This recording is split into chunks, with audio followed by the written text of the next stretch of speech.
trickling in if they keep coming in. Hello, everyone. Welcome back to the University of Memphis Art History Graduate Symposium, and thank you for joining us. My name is Chandler Tate, and I am an art history graduate student with a focus in general art history and European studies. And I'll be moderating this panel on representations of gender in art. Today, we will have 3 speakers present their papers, and we will hold a question and answer portion during which you can ask questions of any of the 3 speakers afterwards. During the Q&A portion, you can either raise your hand, use the raise hand reaction on Zoom, or you can type your question into the chat and I will read it to them. So let's get started with our very first speaker. I'd like to introduce Aline Hernandez of Utrecht University. Aline is a Mexican feminist, art historian, and curator, and editor at Kunstlicht Journal, currently based in Brussels. She holds a master's degree in media, art, and performance studies at Utrecht University, where her focus was on gender studies. Today, she will be discussing her paper, Images That Leap in the Dark, Feminicide Photography and Necropolitics of Gender in Contemporary Mexico. So, Aline, take it away. Thank you. Well, I would like to begin just by thanking everyone for being here. Also, thank you, Rebecca Howard and Lucien Dorrance, but all the graduate students and everyone that has worked to make this event possible. I'm honored and pleased to be here together with all the amazing scholars that have been contributing to the important conversations taking place. Today, I will be discussing the representation of feminicide violence in photojournalism in Mexico.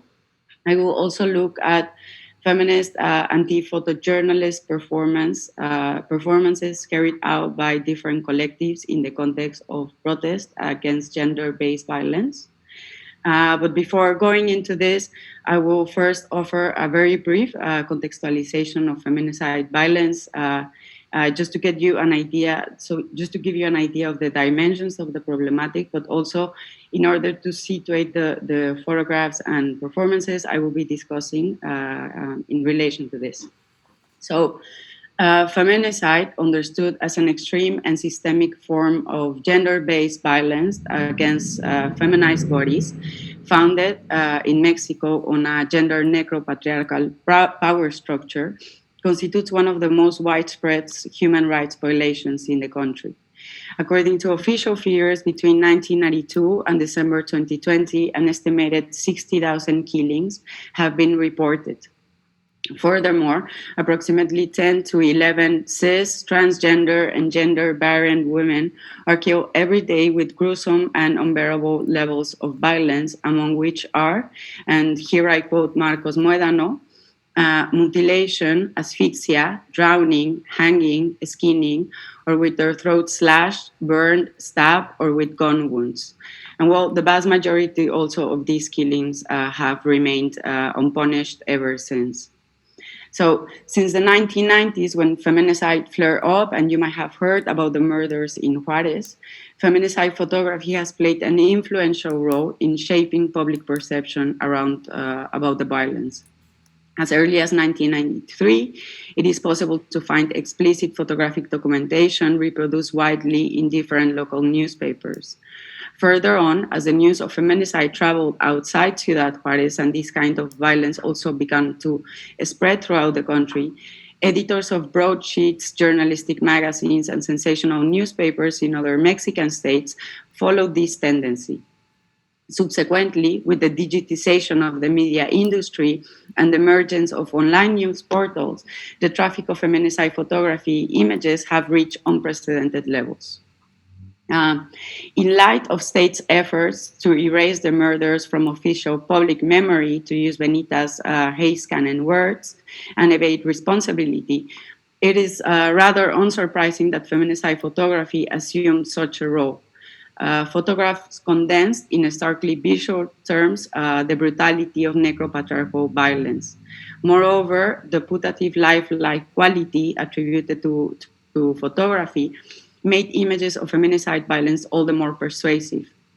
Luz Osoria, a current photographer who reported on the murders in the early stages of the problematic, has stressed, for instance, the significant function that feminicide photographs had in exposing violence and furnishing reliable evidence. Like him, many other photojournalists hold a similar position. This appraisal of the efficacy of photojournalism is not unfounded. As Hilde van Helder reminds us, it has been a common trope since the emergence of social documentary photography and a target of numerous critics since then. Among some of the most well-known are perhaps Alan Sekula, who has precisely noted, and I quote, that photojournalists like to imagine that a good photograph can punch through, overcome its caption and story on the power of vision alone. And here I would say even context. Um, in the context of Mexico, it has mainly been activists, artists, and more recently, scholars who have drawn attention to the many restrictions of direct forms of imagery. While sadly I cannot go into much detail about this, the claim I would like to make, in line with many of these critics, is that feminicide photographs have played a fundamental role in the production of feminized bodies as a locus of violence, as transgressible, appropriable, plunderable, killable, and disposable. As I will show, this ideological force that feminicide photographs have assumed has been inextricably linked to how these photographs' aesthetics and visual grammar resonate with sociopolitical discourses around gender disposability in Mexico. So moving on to feminicide photographs, and I won't be showing them. I don't think it's necessary, and I don't want to continue to reproduce these images. It is relevant to mention that these images are just generally really hard to look at. Their modes of address are incredibly aggressive and distressing. Characteristically, photojournalists privilege explicit sides of feminicide crime scenes. Thus, as it is common among photographs of harm and suffering, feminicide photographs conceal the perpetrator and zoom in instead on the violent acts. In terms of their visual codes, photographers tend to offer either gory, fetishizing close-up views of the victims' bodies or body parts, where the background is only meant to be glimpsed by viewers, although it still plays an important role, I would say. Or else they offer wide-angle shots where the bodies are portrayed as seen from afar, lying in wastelands, sewers, rivers, roads, etc. Because all of many of these murder, when women are picked up, kidnapped in the streets, then their bodies are thereafter left also on public space. So, in contrast to the first type of images, in the second one, it is possible to locate a stronger emphasis on the spatiality of violence. The apparent variations notwithstanding, what ultimately connects the different types of photographs is the importance attached to the surroundings and the forms of embodiment, even if these two features are not always managed uniformly. Now, undoubtedly, feminicide photography's forms of portraying are deeply problematic and questionable. However, it could also be argued that if these images were to be instrumentally slowed down, to use Oraib Tucan's words, becoming the object of a careful reconstruction, such as the one that photography theorist Ariela Zulay advocates for, the naturalized scene of the photograph's viewing could be transformed into an actual space for political subjectivization. The problem, I would say, is that in the Mexican context specifically, the saturated normative discursive field that surrounds feminicides has neutralized to a significant extent the prospects for these images to be interpreted and redeployed against the grain. It is important to mention in this sense that the murder of women in Ciudad Juarez has been accompanied by a host of racialized, gendered, and class discourses about their objectionable social status and moral value. And this continues to date. In politicians' narratives, victims were first portrayed as public women, leading double lives by working in the maquilas during the day and as sex workers at night, and later on as affiliated to the narco traffic or as promiscuous young girls. The subtext of all this being that they basically brought their deaths upon themselves by transgressing the mandates of normative heteropatriarchal constructions of femininity through their improper gender performances. In this sense, the presence of dead bodies in public space, the excessive marks of sexual brutality, the particular forms of torture that were also inflicted on their bodies, as well as their styles of dressing, etc., were all used as signs to conjure and further substantiate their disposability and their criminalization as well. These discursive configurations, I argue, have had a structuring presence in the reception of feminicide images. They have constituted, and I quote John Roberts, the pre-reflective formation of spectators, end of quote.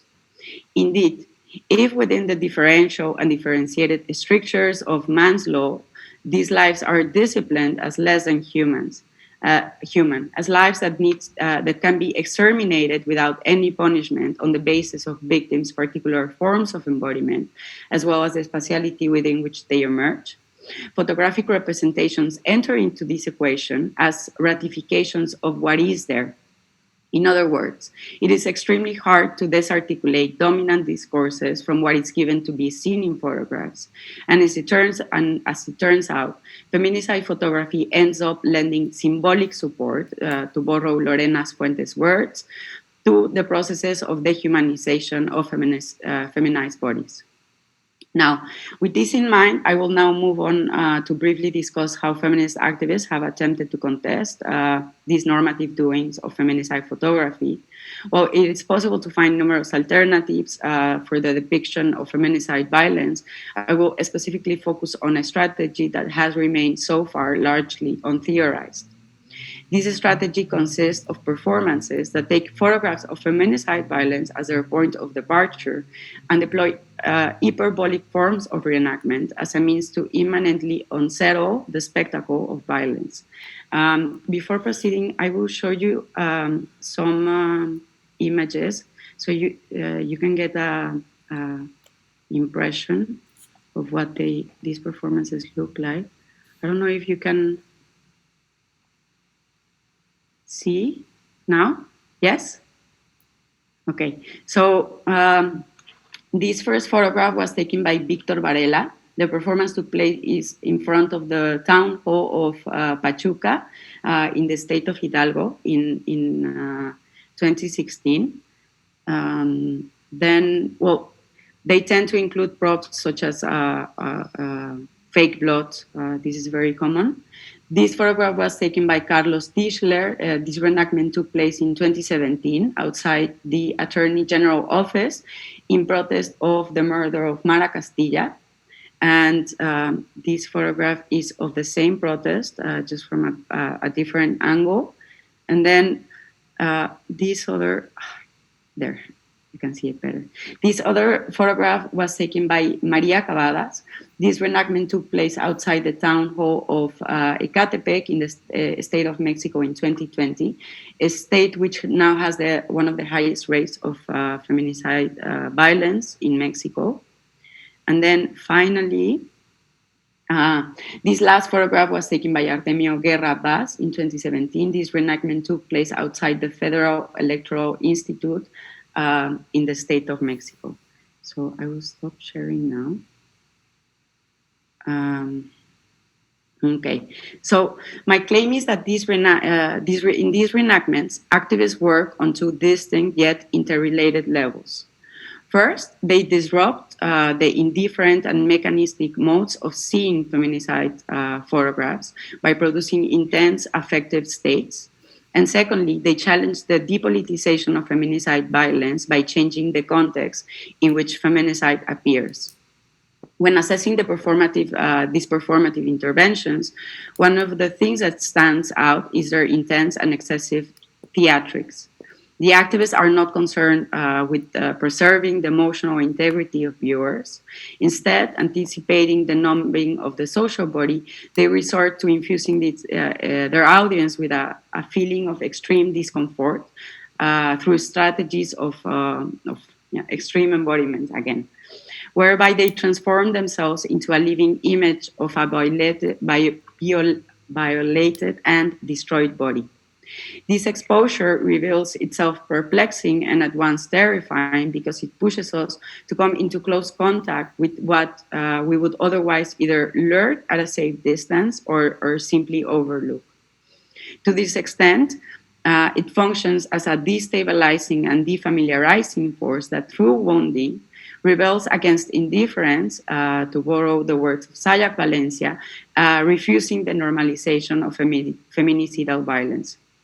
The real issue at stake is therefore how spectatorship in photography and also under the current conditions of reception is constructed to obscure violence and suffering. Now, while affect plays an important role, activists, I would say, also try to invite their viewers to critically recalibrate what is seen to produce an epistemic shift. These performances are not carried out just anywhere, but as I already mentioned, often take place in front of buildings or monuments, all of which are related in one way or another to the administration of justice.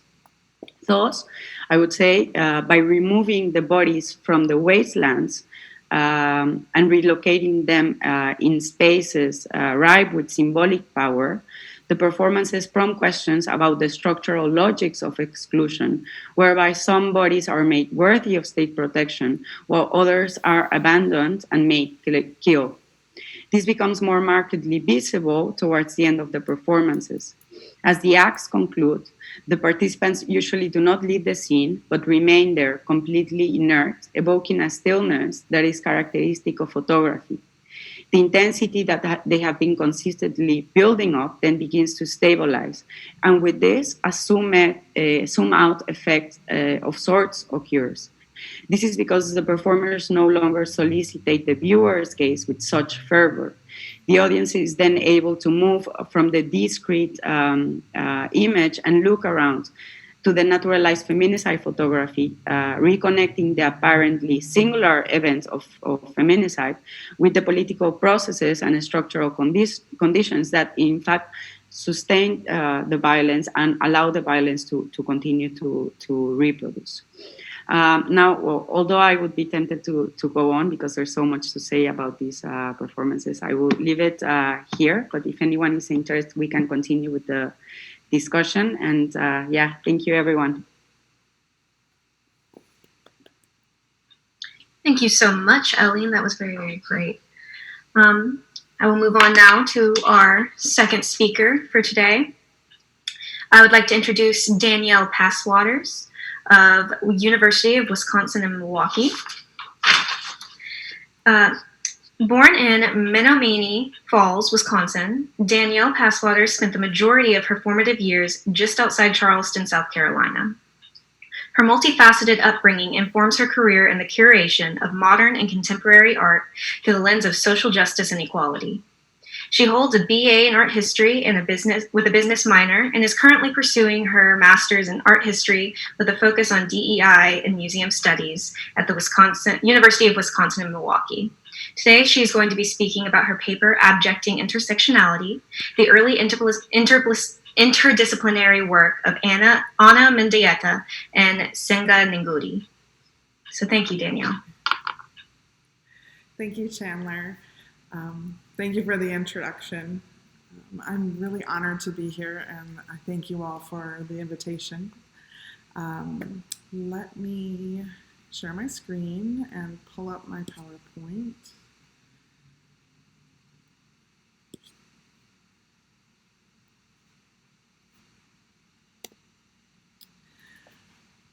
Before I begin, I would like to offer a trigger warning, as some of the imagery, language, and topics in this PowerPoint surround sexuality, slavery, and violence in the United States, which may be upsetting to some. This content may not be suitable for children. The shocking and disturbing interdisciplinary work of Senga Nengudi continues to grab the imagination through abjection, with the distortion and disembodiment of the human form. These heinous acts can be seen in the performances, installations, and subsequent photographic documentation of her work. Indeed, it is through these intriguing displays of horror that a door is opened for the reception of her egalitarian messages. While Julia Kristeva's theory of abjection has recently been applied to the work of Nengudi's contemporary Ana Mendieta by author Leticia Alvarado, it has yet to be applied directly to her own work. Alvarado argues that despite essentialist claims made on her Silhouetta series by post-structuralist feminists, Mendieta's use of the abject in her earlier work aimed to collapse boundaries imposed on women of color in the art world. To explore these connections, I will discuss the abject present in Ana Mendieta's untitled Facial Cosmetic Variations from 1972 and Senga Nengudi's RSVP series, which she began in 1976 and continues to produce today. The shared ambitions between Mendieta and Nengudi are further solidified through their participation in AIR Gallery's 1980 exhibition Dialectics of Isolation, an exhibition of third world women artists of the United States. It is here that Ana Mendieta curated the work of 8 other women of color artists in an effort to address the whiteness of American feminism by providing these artists a platform for embracing their otherness. Given the plethora of available research on Mendieta, an advanced understanding of Nengudi's work can be gained by exploring the undeniable connections between these two contemporaries. Through the lens of the abject, Nengudi's work gives voice for the lived experience of those labeled other in our society and persistently addresses social justice issues rooted in diversity, equity, and inclusion. In her piece untitled Facial Cosmetic Variations, Mendieta documented a solo performance with 8 self-portrait photographs in which she altered her looks with wigs and makeup. In addition, Mendieta pulled ripped stockings over her head to distort her facial features, creating a level of racial ambiguity and aggressive deformations. Her use of ripped pantyhose calls for correlations to bank robbers and hairnets, as well as violent suffocation and potential death. With a breathy, open mouth and the upturning of her nose, we can literally see inside of Mendieta's body. This brutal distortion of her features relays histories of abuse, disfigurement, and victimhood, bringing with it references to deeply rooted, horrific minority experiences with foundations in colonization and systemic oppression. As described by Julia Kristeva in her 1982 book, Powers of Horror, abjection is a subjective horror that is felt both physically and mentally during an experience of corporeal reality, when the distinction between what is self and what is other is blurred. This experience is often compared to that of looking at a corpse and identifying with the body while simultaneously feeling revolted and separated from that which is not you, often to protect one's sanity. This dissonance is not unlike that which encompasses and engages viewers, particularly white viewers, while observing the early work of Mendieta and Nengudi. These experiences of horror in relation to the visual must simultaneously be applied to an understanding of our social rings. Discriminatory behaviors such as misogyny, homophobia, and racism are formed through categorizations and dismissals of certain groups of people as other. Indeed, it is the lived abject experiences of these American women of color which are then visually relayed in their artwork and in turn consumed by the viewer, producing a full life cycle for the abject. The abject, a painful and ugly truth, is in opposition of Immanuel Kant's sublime, yet they are coexistent and contingent upon one another. The sublime exists on the outer edges of the abject. One can think of the abject as sublime's unwanted sibling, a reflection of their mother's ugly truth, hidden away to provide a kind of pristine genealogical outward appearance. Abjection is the weapon thwarted against narcissism, which aims to crush the ego and purify corruption. If abjection is the weapon, then the artist is the soldier. According to Kristeva, the artist, even if he does not know it, is an undoer of narcissism and of all imaginary identity. Although art is rooted in the abject, It is also the one thing that can purify and expose the abject. Scholar Leticia Alvarado acknowledged this expanded social application for the abject and explains that Mendieta's cultural context and societal displacement as a Cuban immigrant placed Mendieta's very existence into the context of the abject. Alvarado argues that by altering her appearances in untitled facial cosmetic variations to such a degree, Mendieta is forcing the familiar to become unfamiliar, and claims that the resulting distortions utilizes the abject to break down identity. This forceful act distorts the body and implicates the viewer in this brutality, something that Nengudi also successfully accomplishes with her work. Here, Mendieta confronts the viewer with close proximity and questions their notions of identity, be that racial, gender, or other. Alvarado states, "The runs in the stocking make one think not only of working-class femininity aspiring to sartorial dignity and failing, but also of the violence of beauty standards which most women will fail to meet, especially women of color. Considered together, all 8 portraits present women who are familiar yet unidentifiable. Sightlines are approached but never aligned with or matched. The spectator is indeed hurled in the Kristeva's sense, no longer just taunted to imagine, beyond the scope of the possible, knowable racialized subjects. Ambiguous in their identitarian performance, Mendieta's vignettes represent women who are only recognizable as other. By utilizing the abject, Mendieta shows that class, race, and gender are merely social constructs that do not inherently define us, yet persistently exist among the traditional outline of society.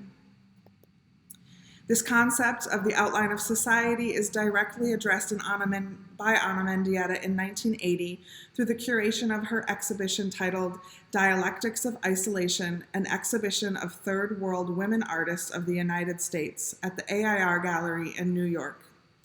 Mendieta did not include her own work in the show. She highlighted the work of 8 other women of color artists. Rather than soapbox about the injustices being done to women of color amongst the feminist movement of the time, Mendieta writes in her catalog introduction that the exhibition focuses towards a personal will to continue being other. Similar to untitled facial cosmetic variations, many of the pieces in the show employed this not yet named instrument of abjection in an effort to address frustrations with feminism's lack of inclusion and its adverse consequences. Senga Nengudi's catalog statement reads, "I am concerned with the way life experiences pull and tug on the human body and psyche, and the body's ability to cope with it.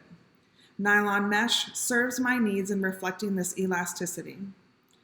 The slow, gruesome gravitational pull of Nengudi's RSVP piece Swing Low, as included in the exhibition catalog, gives visual representation to vexations with inequalities and societal eviction. Suspended in close proximity to the ceiling, this specific piece dangles itself at eye level and challenges its audience to acknowledge its existence and contemplate the meanings behind its flayed, outstretched, and swinging body. Nengudi's RSVP series explores the body, but more specifically that of black and brown bodies. She has found that by filling nylon stockings with sand and other found objects, they replicate the form, stretch, and durability of the human body. In addition, Nengudi's pieces are activated through choreographed or improvisational dance routines, in which the performer entangles their body within the sculpture and allows the piece to become an extension of themselves.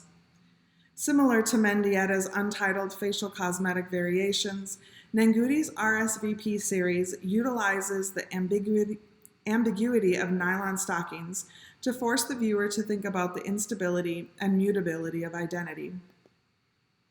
Stretched limb to limb, Nengudi's work reflects the violent United States history of black bodies chained and outstretched in anticipation for the end of the whip, bloody wrists tied to walls, and dislocated arms. They echo the tragedies of the toxic male gaze and an over-sexualization of the naked black and brown female body. Vulnerably exposed buttocks with pried-open legs center the composition here, telling a story of victimhood and forceful conquer. Embodying the use of the abject, Nengudi's RSVP series exposes used breasts, compressed butts, stretched scrotums, and disjointed arms and legs. Parallels can be made to medieval torture mechanisms, martyrdom, and the horrors of displayed intestines and flayed skin. It is this ambiguous terror of the distorted human figure that allows the viewer to be drawn in while simultaneously shuddering with disgust. In regards to her own work, Nengudi states, "I am working with nylon mesh because it relates to the elasticity of the human body. From tender, tight beginnings to sagging, the body can only stand so much push and pull until it gives way, never to resume its original shape. After giving birth to my own son, I thought of black wet nurses, suckling child after child, their own as well as those of others, until their breasts rested upon their knees, their energies drained." Abstractly biomorphic, Nengudi's RSVP sculptures can be compared to withered testicles and sagging breasts. It is this idea of the body being abused and pushed and pulled to a point of ambiguity that I argue is faithfully abject in nature. Nengudi's work gives visualization to the abject lived experiences of those that society incessantly condemns as other. The United States' hostile political climate has triggered a rise in bigotry, prejudice, and blatant racism. In 2018, the AIR Gallery hosted a retrospective exhibition looking back at dialectics of isolation titled "Dialectics of Entanglement, Do We Exist Together?" Pairing the original artists with new, this exhibition presented contemporary works speaking to the continued themes of social justice and inclusivity.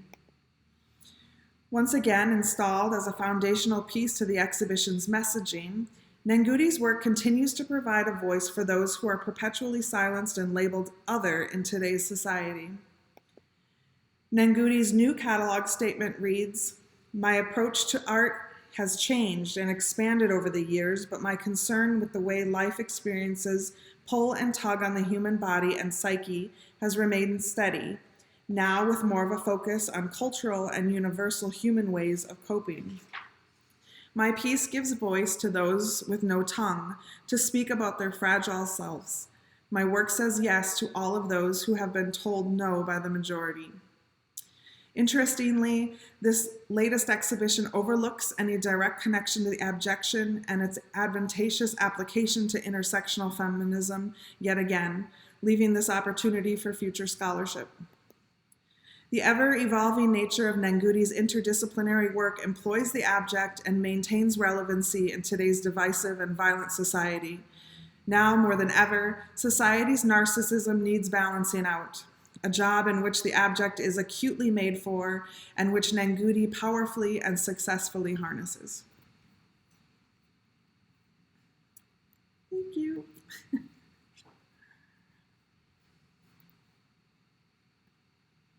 Thank you so much for that, Danielle. That was really wonderful. Now I would like to introduce our third and final speaker, Michelle Fickrig of University of North Carolina, Chapel Hill. Michelle is a master's student at the University of North Carolina at Chapel Hill. She researches contemporary art from Southern Africa with a focus on photography and mixed media installations.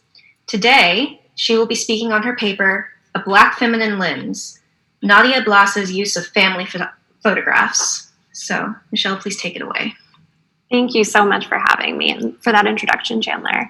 I will apologize for any background noise or Wi-Fi issues. I'm coming at you from a comfort inn right now. But after some last-minute traveling, I had to adjust my land acknowledgement, which was great to learn a new place. And so I'm speaking to you from Roanoke, Lumbee, and Croatan land, which is now kind of the Outer Banks, eastern North Carolina.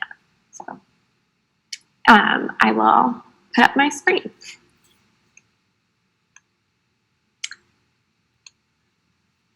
So this paper is coming out of a seminar paper from last year that I'm hoping to kind of rework and turn into part of a larger project that I'm proposing for the upcoming year. And in this paper, I'll explore American photographer Nadia Bloss's work and how she cultivates a Black feminine lens in her series, The Trouble with Being a Mama.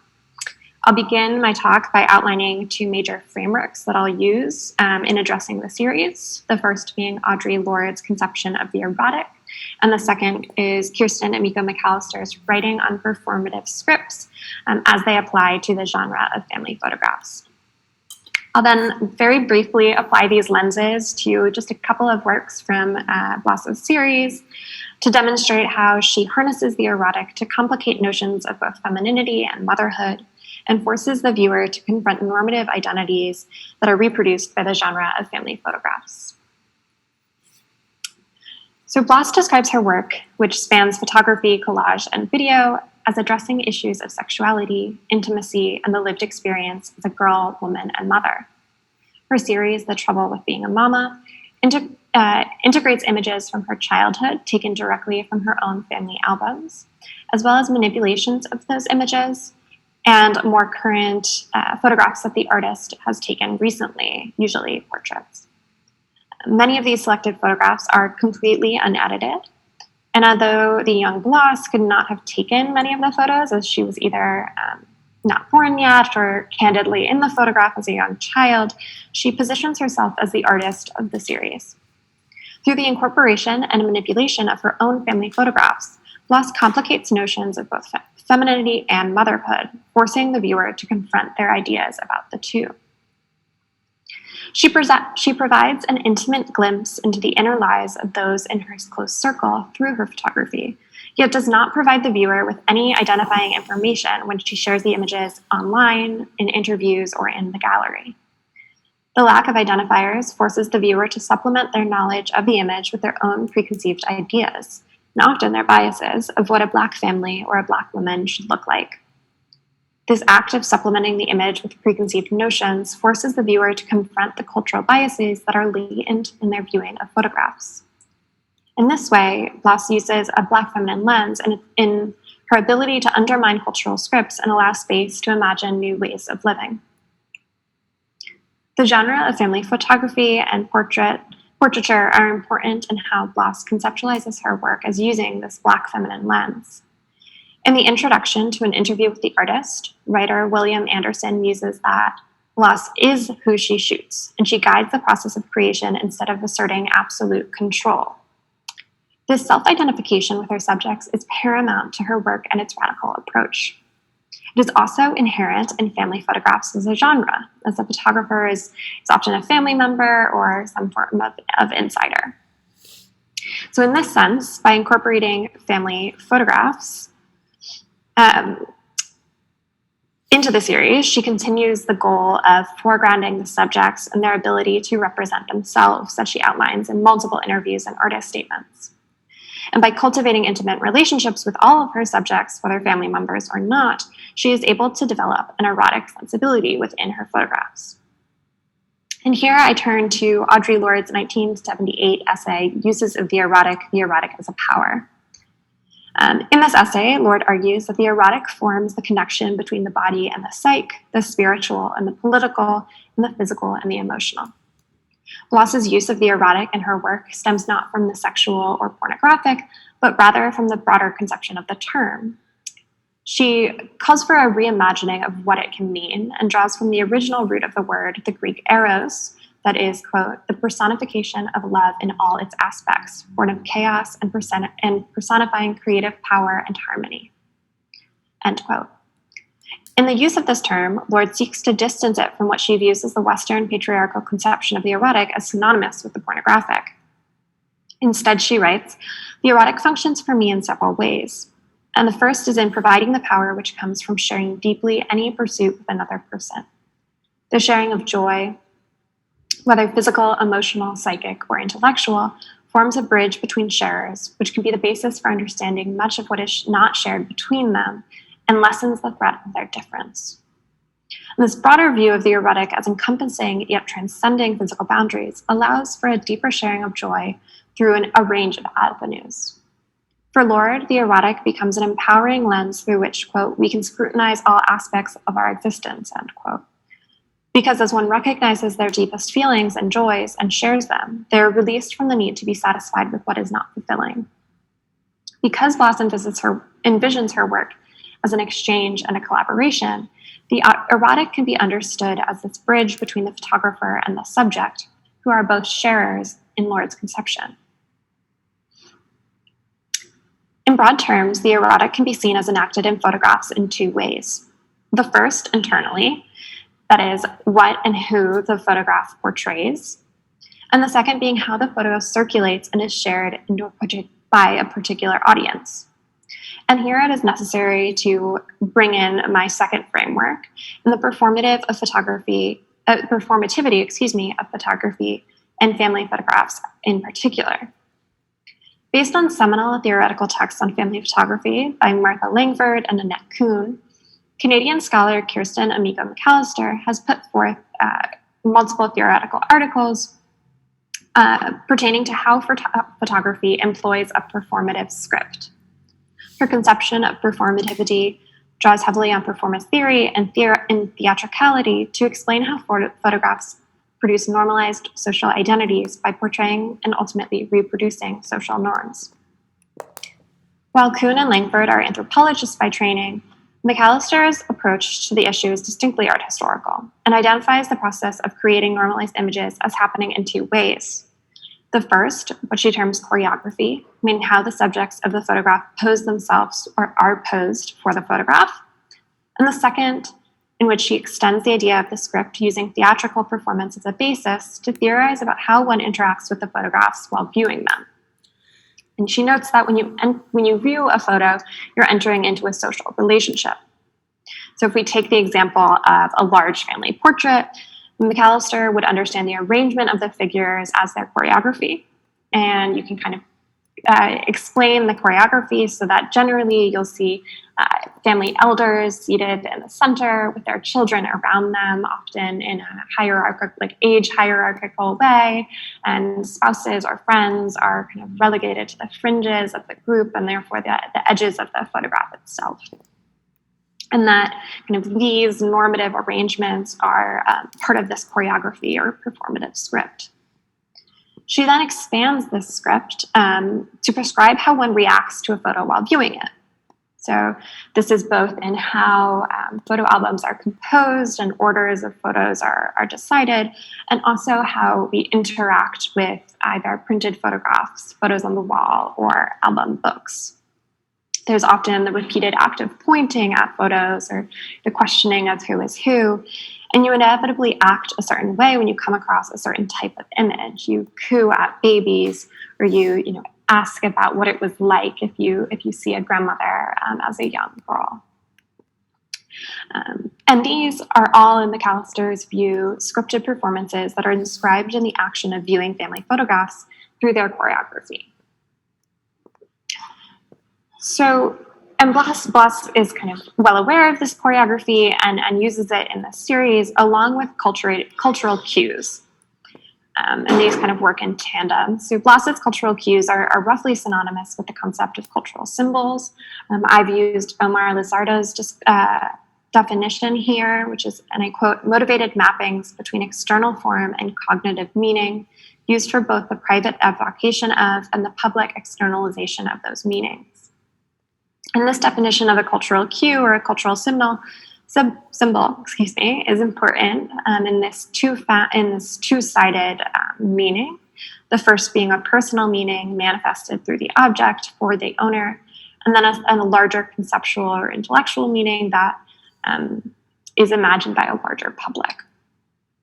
And Bloss often pulls cultural symbols from a variety of sources to deliberately kind of confuse or jumble cultural cues. While a resident at the Center for Photography at Woodstock, she discusses kind of extensive collecting from her friends and family and the broader community. She asked to borrow fur coats. She asked who in the area had a kitchen that had the pine paneling of the 50s and 60s. And she kind of creates an amalgamation of these cultural cues in the works like the image on the right, where she is kind of taking a contemporary photo that she's adding into a series of kind of vintage shots, like the left two. So all these cultural symbols are internalized both by the in-group and the public, and they begin to structure or constitute our mental experience, and then come to delimit the parameters of our thinking and create cultural power.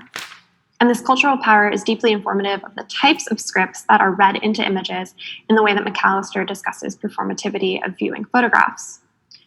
So by steeping her photos in these cues, Bloss is able to regulate who has access to complete narratives and how they can be read and performed by others. In her series, The Trouble with Being a Mama, which is what we've been looking at here, Bloss uses the concept of the erotic as theorized by Lord to flip performative scripts that are inherent to the genre of family photography by inserting these cues. And here I'll turn to kind of the primary example for my talk. And as I mentioned, none of these are titled and no information is available. So everything is kind of just titled selected image from the series. But here we see two figures dancing and holding each other across one Polaroid and two film photographs. They're laughing and obviously very comfortable with each other. And I want to encourage us to approach these in two ways.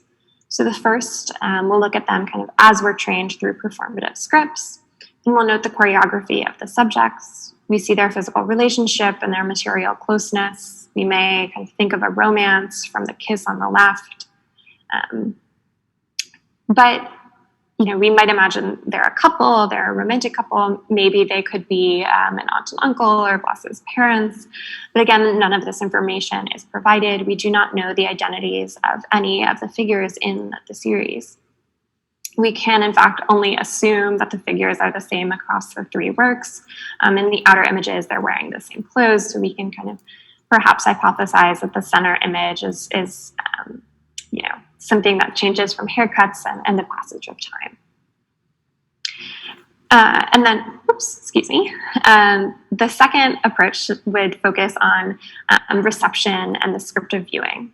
And so with photographs taken from more contemporary family albums, the associated performative script gets harder to dislodge within the viewer's imagination.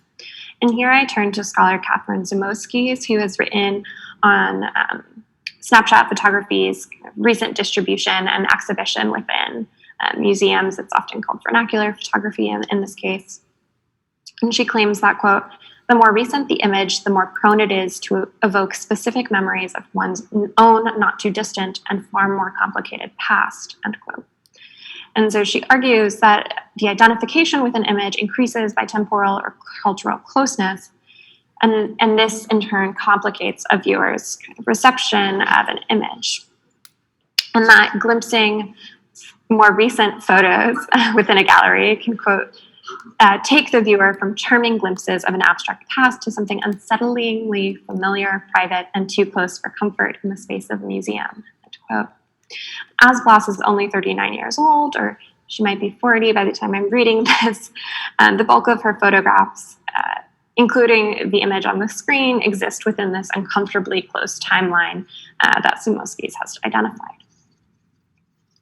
And the next photo, which is kind of the pinnacle of the talk today, is this image on the lower right, this closely cropped selection from the center Polaroid, or from the rightmost image, in the original triptych.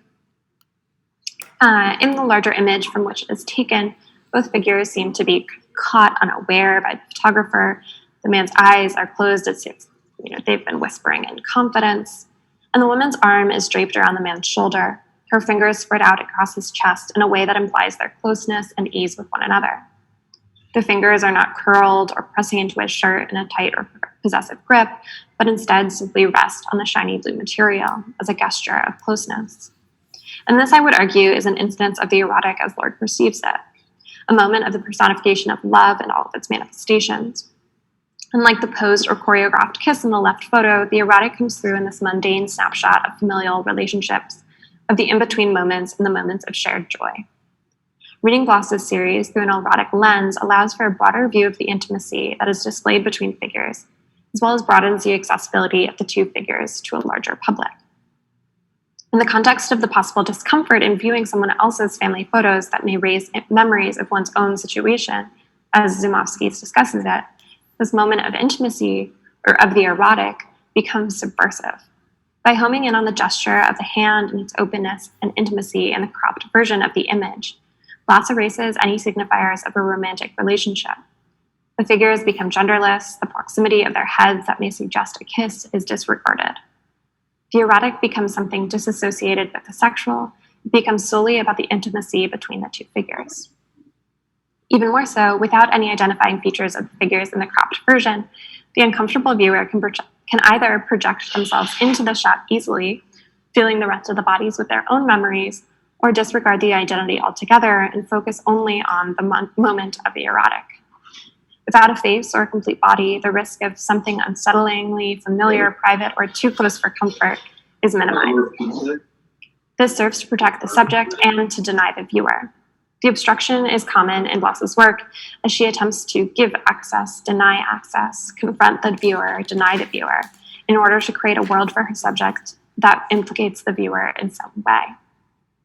And so to conclude, Bloss's work across the series can be seen as employing Black feminist practices because of the ways she flips the scripts of normative identities produced through performative scripts.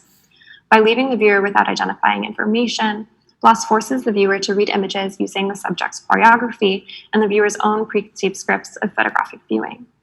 By manipulating the found images through various methods such as cropping and creating new images that use the aesthetic conventions of family photography as a genre, albeit in new ways, Bloss is able to cultivate the erotic within her photographs.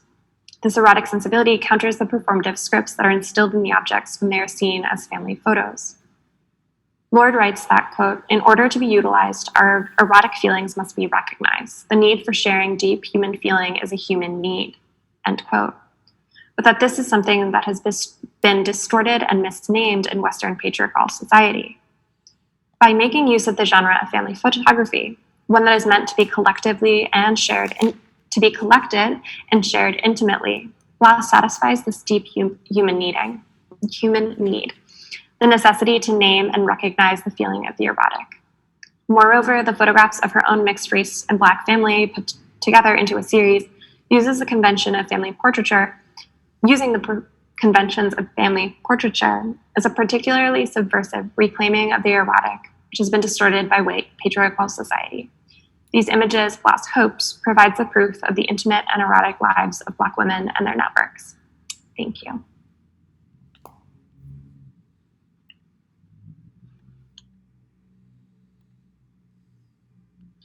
Thank you so much, Danielle. And I'd also like to thank, I'm sorry, Michelle. Your name is Michelle. I'd also like to thank Danielle and Aline for their talks today. We are now going to move on to the question and answer portion with the audience, and I will moderate. So if you all have any questions to any of the three speakers, you may either raise your hand, post it in the chat, or you may use the raise hand reaction and go nuts. Let's ask.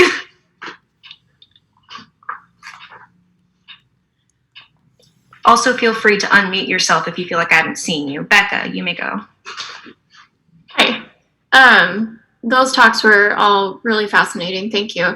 I have a question for Danielle. I was really interested in, it was something you said very quickly, but or very briefly glossed over, this connection that's made between Nengudi's works and martyrdom.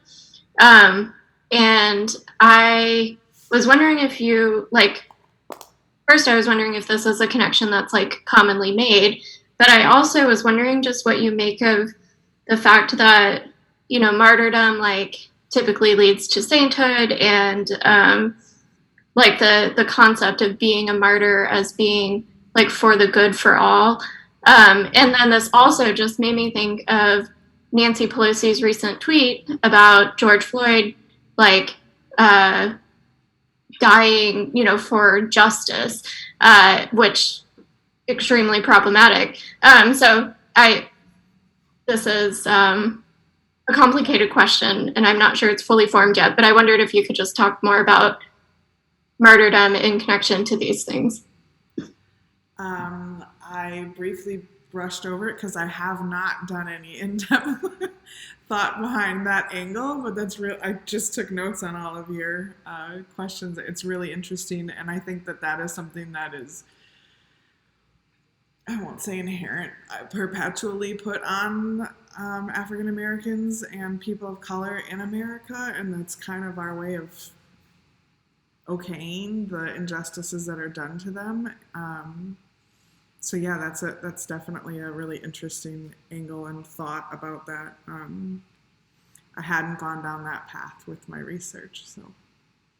Yeah, I'm a Renaissance specialist, so it's like martyrdom is all over the place for me. Right. But I think, I do think it's something to think about, like the connection to sainthood, maybe. Yeah. Thanks. I have a question for Eileen with regards to her presentation. It was really interesting, but it kind of falls in line. Actually, Dr. Howard, I guess good minds think, or great minds think alike. With regards to the it being in Mexico, I was wondering, are there any Catholic connotations that go on that you've seen in the works that have been done? Just because Catholicism is such a strong, or plays such a strong role in their culture. This is hard for me to answer. I feel that I wouldn't personally go there. Yeah, it's mostly feminist, activist collectives, just reappropriating these images. There is, however, in the ways of, because these performances are very similar to the ways in which the murders are portrayed in photography, and the photographs. It's possible to trace a genealogical connection to ways in which women. Let me rephrase, English is not my first language, but it's possible to trace a genealogical connection to the ways in which indigenous women, when they were punished during colonialism, how these punishments were portrayed. And also these practices of viewing, of consuming pain, of consuming brutality, also date back to then. So it's possible to trace a connection, but I don't think in these reappropriations, feminist reappropriations, there's this direct link. So maybe more so in like the Inquisition kind of, there's like some similarities there, or? They, well, a lot of historians say that these forms of representation, these very explicit forms of representation, come from the Spanish Inquisition. They were, well, it's not the photographs, of course, but they were drawn. This punishment inflicted on women were illustrated, and then they were circulated in the form of illustrations, but also narrations among the indigenous people as a form of spreading terror. And it has been recycled and transformed throughout the time, we can say. That's fascinating. Thank you so much. Yeah, thank you. I see Dr. Jenkins' hand, but we have a couple questions in the chat that popped up, so I'm going to get to those and then we will address Dr. Jenkins' question as well. So to Michelle from Denisha. She says, I thought of Collins, PH, when you mentioned the BFT, with one of its tenets being the ethic of caring. I was wondering if you have researched her work. It would be a great addition if you have not already. And she also says that she enjoyed your presentation and how it displayed how Black women are controlling of our images. It was very interesting. So, thank you so much, Tanisha. So this is a kind of pared down version of a different paper. In the larger paper, I do use Patricia L. Collins. And I mostly am looking at the idea of controlling images that she writes about in Black feminist thought. And so I don't believe I used the images in this PowerPoint, but there are a couple of kind of recently taken portraits of Bloss's mother. And so I kind of look at the welfare queen, the mammy, and the matriarch as kind of three kind of portrayals of Black women, as Patricia Hill Collins kind of discusses them through history. But I think there's definitely an avenue to go through the ethic of caring as well. With that comes up in her work a lot. So thank you so much. It is sort of on my radar in this paper, but I'm looking forward to kind of going down that rabbit hole a little bit farther. Thank you.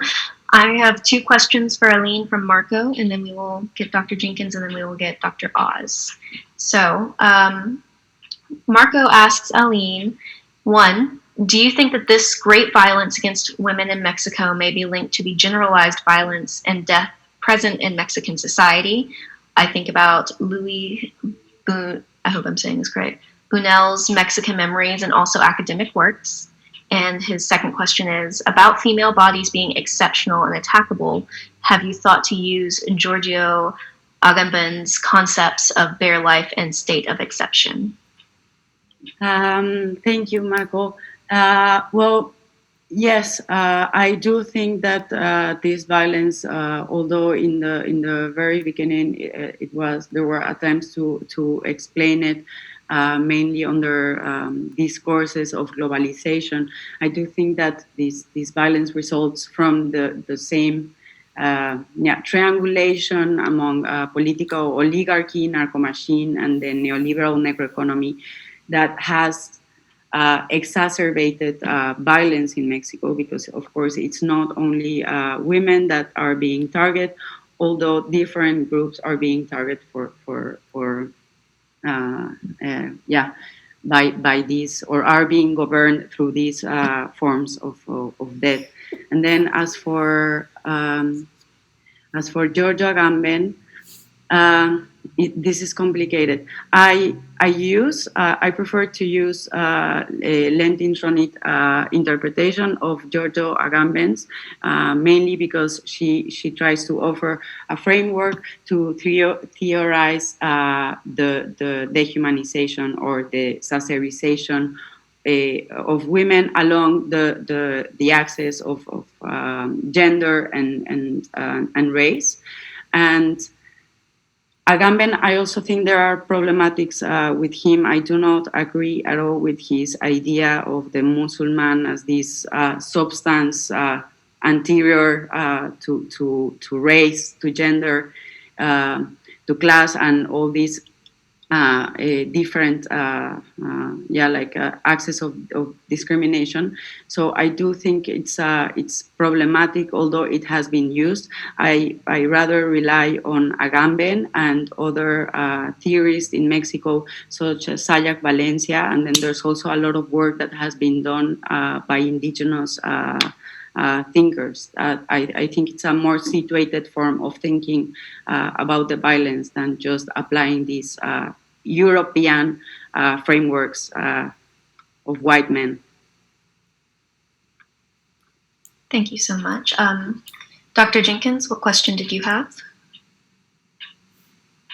Thank you. I also had a question for Aline. And I was wondering if you were familiar with the work of Ida B. Wells, who is considered the first Black woman journalist in the United States. And I've been doing research with an institute here at the University of Memphis that is making a documentary about her work and the way in which 3 lynchings or murders of 3 young Black men in Memphis in 1892 propelled her towards establishing the anti-lynching movement. And when she first went and was invited to the UK in 1894, she spoke and she wrote editorials about the struggle she had with using lynching photographs. And it struck me as being so similar to the way in which you discussed artists were grappling with whether or not to use these very violent images of women's bodies. And the thing that she writes about is that it was because people did not believe her that it propelled her to actually use the images and to use the lynching photographs in the first place. So I think it's always a question that we grapple with in terms of how do we use images that are so violent in terms of the body, whether it's male or female or transgender, and how do we use those and transform those into images that attempt to address the violence against the body. Thank you so much for your question. I am not familiar with their work. If you can also repeat their name, I would like to write it down. But I do have to say that literature on lynching has been extremely important for my research. Because in Mexico, there's still a lack of theorization on these images. We've only now begun, although a lot of, since the 1990s, activists have been critiquing them. And the way in which activists at the time appropriated these images to bring attention and to unearth these violences and to fight against white supremacy, while these images were also allowing to reproduce white supremacy, has been very important for me. And although I did not quote it now in the paper in my thesis, it was extremely important. And yes, I would like to write down the name. And in Mexico, it's the thing in Mexico is now we're facing just a mass circulation of these images. It's just insane. Just thinking about it makes me feel it's crazy, and they are everywhere. They are decontextualized. Recently, they are also blurred. So it seems like this very act of even recognizing who is there is no longer even necessary. And I do feel that these performances are really important in terms of allowing us to become aware of dominant practices of seeing, but also how specific forms of viewing are also reproducing these systems. And I don't know if I answered your question. Oh, you did. Thank you. Thank you very much. And the name of the person is I.W. Wells. It's I-W-E-N-B, and the last name Wells, W-E-L-L-S. Thank you so much. Dr. Howard also put that name in the chat in case you would like to see it in there as well. All right. We have one more question for Eileen from Dr. Oz so far, and then we have a follow-up thought from Becca for Danielle. But to Eileen, does your research examine the work of Teresa Margolles? Yes, it does. In my PhD, I'm going to be analyzing how how activists and artists have created different strategies for contesting these images. And Teresa Margolles did a video a long time ago where she only, instead of reproducing these images of the body, she just has this video of a long road of the desert where women were killed.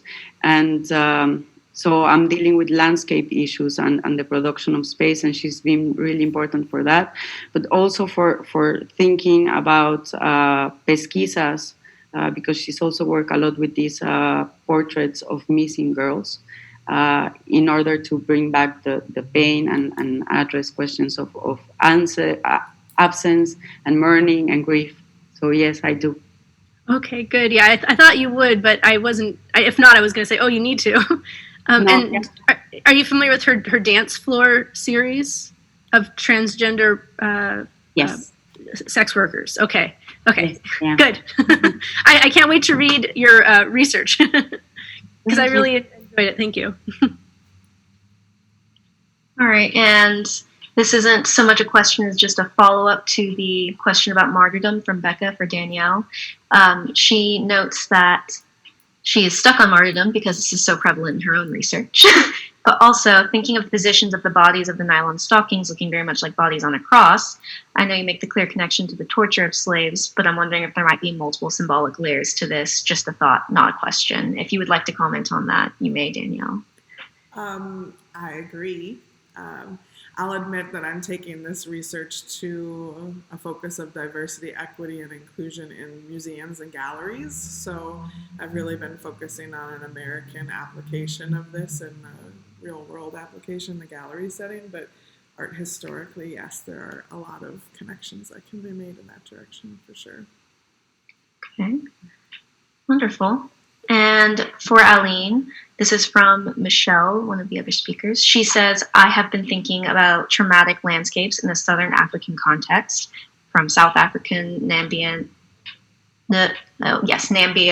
and Angola. And I highly recommend Nicola Brandt's new book, Landscapes Between Then and Now. It may be helpful for your thinking on landscapes and embodied performance. Thank you. Yes, I was just answering to her message. Thank you so much. Well, do we have any more questions for any of the speakers right now?